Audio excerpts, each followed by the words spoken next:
बिल्कुल चंडीगढ़ पीजीआई ने फैसला लिया है कि फिजिकल ओपीडी ਜਿਹੜੀ ਆ 12 ਅਪ੍ਰੈਲ ਤੋਂ ਬੰਦ ਕੀਤੀ ਜਾਏਗੀ ਕਿਉਂਕਿ ਲਗਾਤਾਰ ਕੋਵਿਡ ਦੇ ਮਾਮਲੇ ਪੰਜਾਬ ਦੇ ਵਿੱਚ ਚੰਡੀਗੜ੍ਹ ਦੇ ਵਿੱਚ ਵਧ ਰਹੇ ਨੇ। ਸਾਡੇ ਨਾਲ ਪੀਜੀਆਈ ਦੇ ਡਾਇਰੈਕਟਰ ਪ੍ਰੋਫੈਸਰ ਜਗਤ ਰਾਮ ਜੀ ਨੇ। ਜਗਤ ਰਾਮ ਜੀ, ਹੁਣ ਕਿੰਨੇ ਜਿਹੜੇ ਪੇਸ਼ੈਂਟ ਸੀਗੇ ਉਹ ਇੱਥੇ ਆ ਰਹੇ ਸੀ ਫਿजिकल ओपीडी ਲਈ ਤੇ ਕਿਉਂ ਇਹ ਫੈਸਲਾ ਲਿਆ ਗਿਆ ਹੈ? पीजीआई में लगभग 4,500 से लेके 5,000 पेशेंट, इतने लोगों की हमारी कंसल्टेशन हो रही थी। उसमें से 2,500 से लेके 3,000 के करीब फिजिकल कंसल्टेशन हो रही थी। और जो हमारा इमरजेंसी सेक्शन है जिसमें कि पूरा जो बिल्कुल मेडिकल और सर्जिकल सेक्शन है पूरा फुल है, उसमें हम एडमिशन से पहले जो कोविड टेस्ट कराते हैं उसमें से 25 से 30 पेशेंट तो उसमें भी पॉजिटिव आ रहे थे।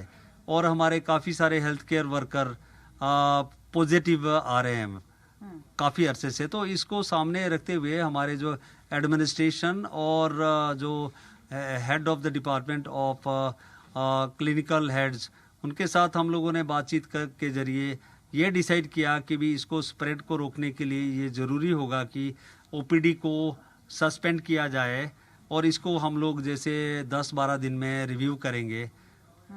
ਟੈਲੀ ਕੰਸਲਟੈਂਸੀ ਦੇ ਜ਼ਰੀਏ ਇਹ ਓਪੀਡੀ ਜਾਰੀ ਰਹੇਗੀ ਨਾ, ਕਿਉਂਕਿ ਜਿਹੜੇ ਲੋਕ ਨੇ, ਕਿਉਂਕਿ ਪੀਜੀਆਈ ਦੇ ਵਿੱਚ ਹਰ ਰੋਜ਼ ਪੰਜਾਬ, ਹਰਿਆਣਾ ਜਾਂ ਚੰਡੀਗੜ੍ਹ ਤੋਂ ਨਹੀਂ ਬਲਕਿ ਦੂਰ ਦਰਾਜ਼ ਤੋਂ ਜਿਹੜੇ ਮਰੀਜ਼ ਨੇ ਇੱਥੇ ਇਲਾਜ ਕਰਵਾਉਣ ਲਈ ਪਹੁੰਚਦੇ ਨੇ। डेफिनेटली जो हमारी टेली कंसल्टेशन है उसको और भी स्ट्रेंथन किया जाएगा।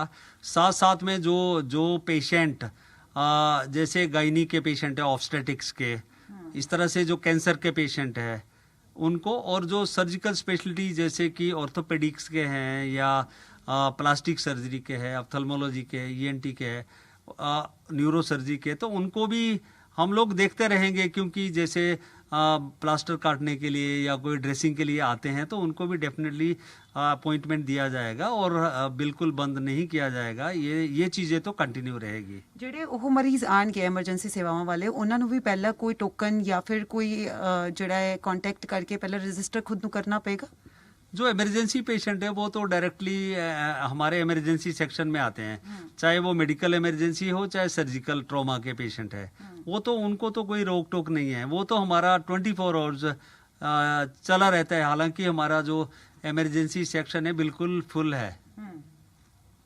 ਇਸ ਦੇ ਨਾਲ ਹੀ ਜੇ ਗੱਲ ਕੀਤੀ ਜਾਵੇ ਕਿ ਪੀਜੀਆਈ ਕੋਲ ਪ੍ਰੋਪਰ ਪੂਰੀ ਵੈਕਸੀਨੇਸ਼ਨ ਹੈਗੀ ਹੈ, ਕਿਉਂਕਿ ਪੰਜਾਬ ਦੇ ਵਿੱਚ ਹੁਣ ਇਹ ਕੰਸਰਨ ਸ਼ੋ ਹੋ ਰਿਹਾ ਹੈ ਕਿ ਸਿਰਫ 3 ਤੋਂ 5 दिन ਦੀ ਵੈਕਸੀਨੇਸ਼ਨ ਜਿਹੜੀ ਹੈ ਉਹ ਰਹਿ ਗਈ ਹੈ। कि पीजीआई ਕੋਲ पूरी वैक्सीनेशन है? हमारे पास तो जैसे हम 45 साल से ऊपर के लोगों को वैक्सीनेशन कर रहे हैं तो हमारे पास तो पूरी वैक्सीनेशन है, काफ़ी एडिक्वेट है। और हम लोग तो जैसे कोई हॉलीडेज भी और सैटरडे संडे सब दिन कोई छुट्टी नहीं है, हर रोज ही वैक्सीनेशन करते हैं। ਜਗਤ ਰਾਮ ਸਰ, ਜੇ ਬੈਡਸ ਦੀ ਗੱਲ ਕੀਤੀ ਜਾਵੇ, ਆਈਸੀਯੂ ਬੈਡਸ ਹੋਣ, ਉਹ ਹੈਗੇ ਨੇ ਪੂਰੇ? ਕਿਉਂਕਿ ਪੰਜਾਬ ਦੇ ਮੁੱਖ ਮੰਤਰੀ ਨੇ ਥੋੜੇ ਦਿਨ ਪਹਿਲਾਂ ਕਿਹਾ ਸੀਗਾ ਕਿ ਪੰਜਾਬ ਦੇ ਪੇਸ਼ੈਂਟਸ ਨੂੰ ਪੀਜੀਆਈ 'ਚ ਐਡਮਿਟ ਨਹੀਂ ਕੀਤਾ ਜਾ ਰਿਹਾ ਤੇ 50 ਜਿਹੜੇ ਨੇ ਵੈਂਟੀਲੇਟਰ ਆਈਸੀਯੂ ਬੈਡ ਜਿਹੜੇ ਨੇ ਉਹ ਰੱਖੇ ਜਾਣੇ ਚਾਹੀਦੇ ਨੇ ਸਿਰਫ ਪੰਜਾਬ ਦੇ ਮਰੀਜ਼ਾਂ ਲਈ। और देखिए जो चाहे वो कोविड के पेशेंट हो चाहे नॉन कोविड के हैं, नॉन कोविड के जैसे मैंने कहा कि लगभग 1,700 के करीब मरीज हैं। उनमें से जो हमारे 180 के करीब जो आईसीयू बेड्स है वो फुल है। और जो नॉन कोविड पेशेंट में लगभग 40% के करीब जो पेशेंट है वो पंजाब के हैं। 40% जो 550-600 पेशेंट बनता है। इसी तरह से जो कोविड के जो पेशेंट है 200 पेशेंट के करीब है। लगभग 50% आधे पेशेंट वो पंजाब के हैं। तो हम लोग तो चाहे वो पेशेंट पंजाब के हैं चाहे हरियाणा के हो चाहे हिमाचल के, कोई भी हम लोग तो नेशनल इंस्टीट्यूट होने के कारण किसी को भी रिफ्यूज नहीं करते हैं। ਪਹਿਲਾਂ ਵੀ ਤੁਹਾਡੇ ਵੱਲੋਂ ਕਿਹਾ ਗਿਆ ਸੀ ਜਦੋਂ ਗਿਣਤੀ ਬਹੁਤ ਵੱਧ ਗਈ ਸੀ ਕਿ ਜਿਹੜੇ ਮਾਈਲਡ ਪੇਸ਼ੈਂਟਸ ਹੈ, ਜਿਨ੍ਹਾਂ ਨੂੰ ਮਾਈਲਡ ਕੋਰੋਨਾ ਹੈ, ਉਹਨਾਂ ਨੂੰ ਆਪਣੀ ਥਾਂ ਤੇ ਠੀਕ ਕੀਤਾ ਜਾਏ, ਚਾਹੇ ਹਿਮਾਚਲ ਹੋਵੇ, ਪੰਜਾਬ ਹੋਵੇ ਜਾਂ ਫਿਰ ਹਰਿਆਣਾ ਹੋਵੇ। ਇਸ ਬਾਰ ਵੀ ਕੋਈ ਅਜਿਹਾ ਫੈਸਲਾ ਲਿਆ ਜਾ ਸਕਦਾ ਹੈ? डेफिनेटली जो एक तो रिस्पॉन्सिबिलिटी हर एक स्टेट की अपनी बनती है। हम लोग तो ट्रीटमेंट जो भी हो सकता है हम तो कर ही रहे हैं। और उनके साथ हम लोगों ने रिक्वेस्ट किया था जो बहुत सीरियस पेशेंट है उसको भेजने से पहले हमारे डॉक्टरों से संपर्क करें ताकि बेड की सिचुएशन का पता चले। जैसे कि आपको पता है कि अभी हमारे कोविड के और नॉन कोविड के बेड्स भी फुल है, तो हम ताकि हम लोग एटलीस्ट सीरियस पेशेंट को एडजस्ट कर सके।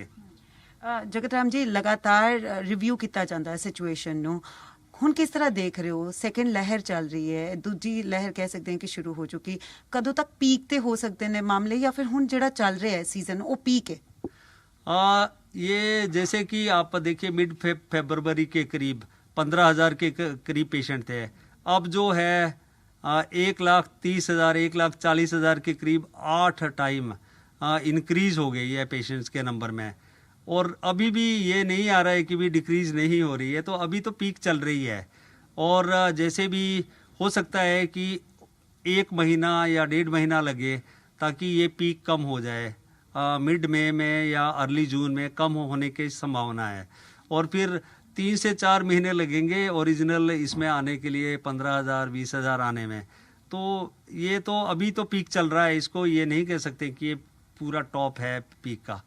ਲਾਪਰਵਾਹੀ ਕਿੱਥੇ ਨਜ਼ਰ ਆਉਂਦੀ ਹੈ? ਕਿਉਂਕਿ ਰਿਵਿਊ ਮੀਟਿੰਗਸ ਜਦੋਂ ਹੁੰਦੀਆਂ ਨੇ ਉਹਦੇ ਵਿੱਚ ਤੁਹਾਡੇ ਤੋਂ ਵੀ ਪੁੱਛਿਆ ਜਾਂਦਾ ਹੈ, ਚਾਹੇ ਪੰਜਾਬ ਹੋਵੇ, ਚੰਡੀਗੜ੍ਹ ਹੋਵੇ, ਹਰਿਆਣਾ ਹੋਵੇ, ਕਿੱਥੇ ਤੁਹਾਨੂੰ ਲਾਪਰਵਾਹੀ ਲੱਗ ਰਹੀ ਹੈ? ਕਿਉਂ ਪੀਕ ਤੇ ਜਾ ਰਹੇ ਨੇ ਮਾਮਲੇ? ਪੰਜਾਬ ਦੀ ਗੱਲ ਕੀਤੀ ਜਾਵੇ। हाँ, देखिए लापरवाही तो सारे में ही है। देखिए जो प्रोटोकॉल है कोई फॉलो नहीं करता। प्रोटोकॉल का मतलब है जैसे वियरिंग ऑफ मास्क को लगाना, सोशल डिस्टेंसिंग, और साथ साथ में जैसे हाथ को वॉश करना। एक तो ये प्रोटोकॉल है। दूसरा ये कि जितनी भी गैदरिंग है या क्राउड है, जैसे कि रिलीजियस क्राउड है या इसी तरह से पॉलिटिकल गैदरिंग्स है या मैरिजेस और दूसरे इवेंट्स है, उसमें भी कोई प्रोटोकॉल फॉलो नहीं होता है। तो ये दो चीज़ें तो बहुत मेजर है।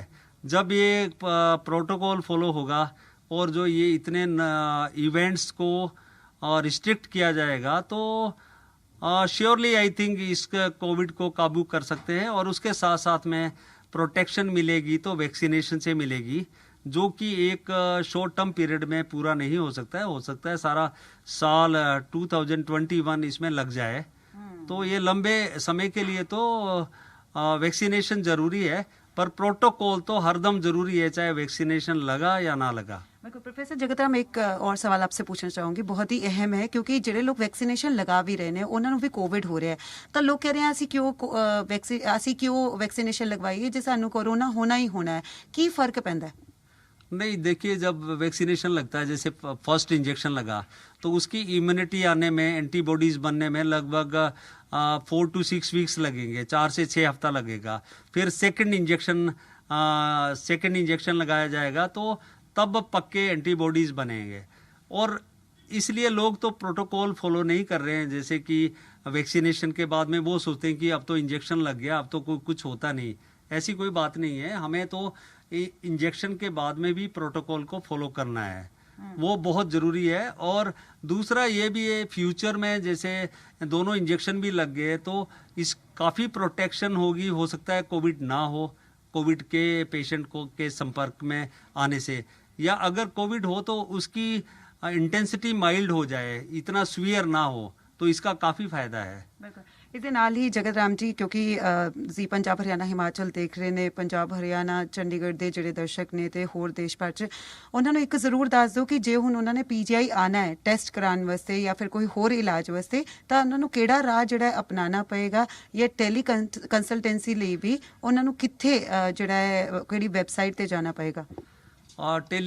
टेली कंसल्टेशन के लिए तो काफ़ी सारे जो टेलीफोन है वो हमारे पोर्टल पे, वेबसाइट पे भी लगे हैं, और न्यूज़पेपर में भी दिए जाएंगे और दे भी रहे हैं। और एक तो उसके थ्रू उनका टेली कंसल्टेशन के बाद में जो उनके लिए अपॉइंटमेंट फिक्स होगा तो वो आ सकते हैं, PGI आ सकते हैं।